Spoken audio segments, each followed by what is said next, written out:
ఓం శ్రీ గణేశాయ నమః. ఓం శ్రీ గురుభ్యో నమః. శ్రీమాత్రే నమః. నమస్కారం అండి అందరికీ. Welcome to my YouTube channel Srivani spiritual. మనం శ్రీ లలిత సహస్రనామ స్తోత్రనామాలకు ప్రతిపదార్థాలు తెలుసుకుంటున్నాం కదా. శ్రీమాత్రే నమః. కానీ అంతకంటే ముందుగా మీరు గనక మన ఛానల్ని మొదటిసారి చూసి ఉంటే తప్పకుండా ఒక లైక్ ఇవ్వండి. ప్లీజ్ కామెంట్ పెట్టండి, షేర్ చేయండి, నచ్చితే సబ్స్క్రైబ్ చేసుకోండి. నా ఛానల్కి చాలా సపోర్టింగ్గా చేసిన వాళ్ళు అవుతారు, హెల్ప్ చేసిన వాళ్ళు అవుతారు. బెల్ అనే ఐకాన్ బటన్ని నొక్కి ఆల్ వీడియోస్ సెలెక్ట్ చేసుకుంటే మేము ఇలాంటి వీడియోస్ అప్లోడ్ చేయగానే ముందుగా మీకు నోటిఫికేషన్ వస్తుంది. అలాగే వీడియో ఎక్కడ కూడా స్కిప్ చేయకుండా చివరి వరకు చూస్తే మేము ఏం చెబుతున్నామో మీకు పూర్తిగా అర్థమవుతుంది. కావున అందరూ ఒక లైక్ ఇవ్వండి, తప్పకుండా కామెంట్ పెట్టండి, షేర్ చేయండి ప్లీజ్. ఇంకా వీడియోలోకి వెళ్ళిపోదాము. శ్రీమాత్రే నమః. 671 నామము వృద్ధ, 2 అక్షరముల నామము. ఈ నామంతో అమ్మవారికి నమస్కరించేటప్పుడు వృద్ధాయ నమః అని చెప్పుకోవాలి. వృద్ధి చెందినది. వృద్ధులు అంటే ముసలివారు అనే అర్థం కాకుండా వృద్ధి చెందినవారు అని కూడా అర్థం చేసుకోవాలి. స్వాస్తిన ఇంద్రవృద్ధాశ్రవ అన్నప్పుడు నలుగురు పెద్దలు చెప్పిన మంచి విషయాలు బాగా వినటం మూలంగా అభివృద్ధి చెందినవాడైన ఇంద్రుడు మనకు శుభము చేకూర్చు కాక అని అర్థం. కానీ పెద్ద చెవులున్న ఇంద్రుడు మనకు శుభము చేకూర్చుగాక అని కానీ, ముసలివాడైన ఇంద్రుడు మనకు శుభములు చేకూర్చుగాక అని కానీ అర్థాలు కాదు. వృద్ధ అంటే పెద్దవారు, ఎల్డర్స్ అని అర్థం చేసుకోవాలి. పెద్దవారు వేరు, ముసలివారు వేరు. పెద్దవారు అంటే జ్ఞానులు, గౌరవించతగిన వారు అని అర్థము. భారతంలో ఉత్తమ జ్ఞాన వృద్ధుడుగా నుండేనని బాలుడయ్యును పూజ్యుడు బ్రాహ్మణుడు అని చెప్పబడింది. సృష్టికి పూర్వం ఉన్న అమ్మవారు అందరికంటే పెద్దది. తైత్రీయంలో కూడా అహమస్మి ప్రథమాజ అని చెప్పబడింది.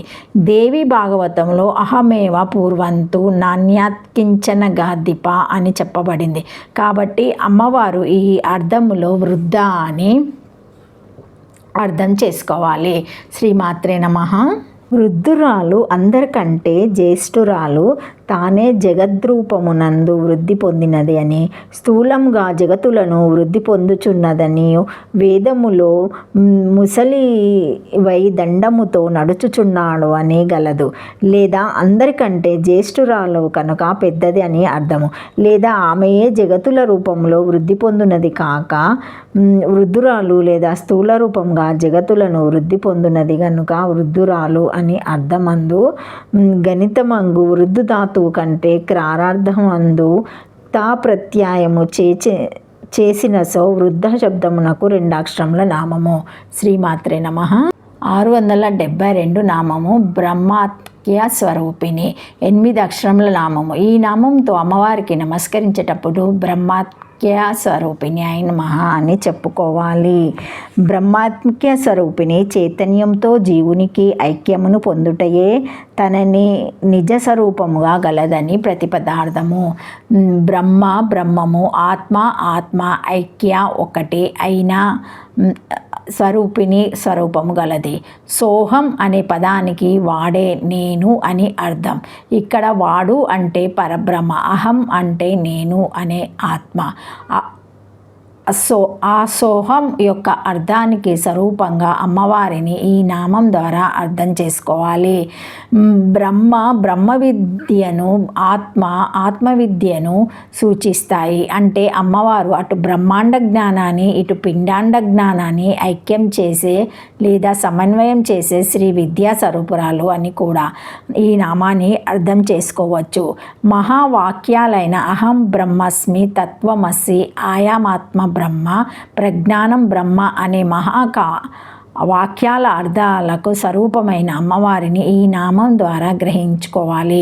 తుర్యాస్థితి రూపమైన అమ్మవారి బ్రహ్మకాయ స్వరూపిణి సావిత్రి రూపమని కూడా అంటారు. శ్రీమాత్రే నమః. బ్రాహ్మణ చైతన్యేన సహ ఆత్మానం జీవనం ఐక్యమేవ స్వాం నిజం రూపం అస్య యద్వా. బ్రహ్మాత్మనో శివజీవైశాత్యమేవ స్వాం సర్వస్వం ప్రతిపాద్యం యస్మ హంసమంత్రో రూపమస్య ఇతి తదుక్తం స్కందే యజ్ఞవైభవఖండే అదావ జీవమంత్రోహయం జీవాత్మ ప్రతిపాదక అహం శబ్దాస్మయారుడాత్తత్వలోకే జీవాత్మవాస్తుని శక్తిర్మంత్రస్వ కార్య పరమేశ్వరాచక ప్రకృత్యాదే ప్రసిద్ధాత్వత్ ప్రసిద్ధ పరమేశ్వర మహాదాదున్యో పర్యంతం జగత్సర్వం చరచరం జాయతే వర్ధతే చైవ లివతే పరమేశ్వరి సంసారిత్వ్య భాతో హాం సా ఏవం పరమేశ్వర సోహమేవ నా సందేహ స్వానుభూతి ప్రమాణార్థ ఇది ఏతేన త్రిశత్వం అంశమంతార్థరూపిణి ఇది నామ వాక్యాత్యం. చైతన్యంతో జీవులందరూ ఐక్యంను పొందుటయే తన నిజ స్వరూపంగా గలది. జీవేశ్వరుల చైతన్యమందు బోధించు అంశమంత్రమే స్వరూపంగా గలది. బ్రహ్మాత్మిక స్వరూపిణి చైతన్యంతో జీవునికి ఐక్యమును పొందుటయే తన నిజ స్వరూపముగా గలది అని జీవేశ్వరులకు ఐక్యమును బోధించు అంశమంత్రమే స్వరూపంగా గలది. ఈ విషయము స్కంద పురాణమందరి యజ్ఞ వైభవ ఖండములో అహం అనగా జీవమంత్రము, దానికి జీవాత్మ అని అర్థము, లోకములో ప్రసిద్ధము. సాకారము శక్తి మంత్రము, ఇది పరమేశ్వరుని కూడా బోధించును. సాకారము తచ్చబ్ద పరిణామ రూపము, తచ్చబద్ధమునకు పరమాత్మ అని అర్థము ప్రసిద్ధము. తచ్చాబ్దార్థుడుగా ప్రసిద్ధుడైన ఆ పరమాత్మ ఎందే మహాతత్వమును మొదలుకొని అణువు వరకు గల చరచర జగత్తంతయు పుట్టుచున్నది, పెరుగుచున్నది, నశించుచున్నది. ఆ పరమేశ్వరుడే సంసారి అయి నేనుగా జీవుడుగా ప్రకాశించుచున్నాడు. ఆత్మ అనుభవం చేతను శాస్త్ర ప్రమాణం చేతను నేనే ఆ పరమేశ్వరుడును సందేహం లేదు అని గలదు. దీనినే సహం సోహం హంసమంత్రం అని అందురు. త్రిశతిలో హంసమంత్రార్థ రూపిణి అనే నామం కలదు. ఈ చెప్పిన అర్థమును బట్టి త్రిశతిలోని ఆ నామమునకు గల అర్థము చెప్పబడినదని తెలియబడునని 8 అక్షరముల నామము. శ్రీమాత్రే నమః. శ్రీమాత్రే నమః. Thank you for watching my video. Please like, share, comment, subscribe to my channel. మరిన్ని వీడియోస్తో మళ్ళీ కలుస్తానండి. ఈ వీడియో మొదటిసారి ఎవరైనా చూసి ఉంటే తప్పకుండా లైక్ చేయండి, సబ్స్క్రైబ్ చేసుకోండి, షేర్ చేయండి. Thank you. లైక్ చేయడం మర్చిపోకండి. శ్రీమాత్రే నమః. శ్రీమాత్రే నమః. Thank you.